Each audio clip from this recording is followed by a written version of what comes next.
ఏలూరు జిల్లా ఏలూరు నగరంలో శాసనసభ్యులు పడేటి రాధాకృష్ణయ్య ప్రమాణ స్వీకారం.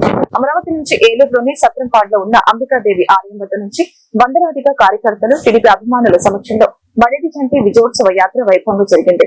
అడుగడుగున జన నీరాజనాలతో బడేటి చంటి ప్రజలకు అభివాదం చేస్తూ ముందుకు సాగారు. శాంతినగర్ చౌరస్తా సిరెడ్డి కాలేజీ కొత్త bus stand fire station Vasanthamala centre మీదుగా బడేటి చంటి క్యాంపు కార్యాలయానికి జయ జయ ధ్వనులతో విజయోత్సవ ర్యాలీ యాత్ర సాగింది. ఈ ర్యాలీలో పలువురు అశ్వద్ధ మహారాజులు తెలుగుదేశం నాయకులు పాల్గొన్నారు.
Thank you.